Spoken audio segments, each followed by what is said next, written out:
ഓം ശാന്തി. ഈ സമയത്ത് ലോകത്തിലുള്ള എല്ലാവരും തന്നെ ദേഹ അഭിമാനികളാണ്.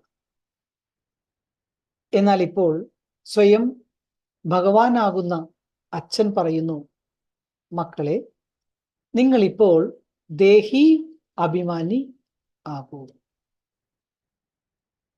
കാരണം ആത്മാവ് തന്നെയാണ് എല്ലാം ധാരണ ചെയ്യുന്നത്. കഴിക്കുന്നതും കുടിക്കുന്നതും എല്ലാം ആത്മാവാണ്. എന്നാൽ പരമാത്മാവിനെ അല്ലെങ്കിൽ ഈശ്വരനെ നമ്മൾ അഭോക്താവ് എന്നാണ് പറയാറുള്ളത്.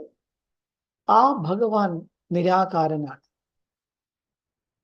ശരീരധാരികൾക്കോ ഇതെല്ലാം ചെയ്യേണ്ടതായിട്ടുണ്ട്. കഴിക്കണം, കുടിക്കണം.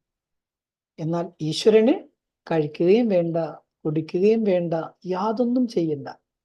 കാരണം ഭഗവാൻ അഭോക്താവാണ്. ഈ കാര്യങ്ങളാണ് പിന്നീട് ഭക്തിമാർഗത്തിൽ ആളുകൾ കോപ്പി ചെയ്യും. എന്നിട്ട് ചില സന്യാസിമാര് പറയും, ഞങ്ങൾ അഭോക്താവാണ്, ഞങ്ങളൊന്നും സ്വീകരിക്കാറില്ല എന്ന് പറയും.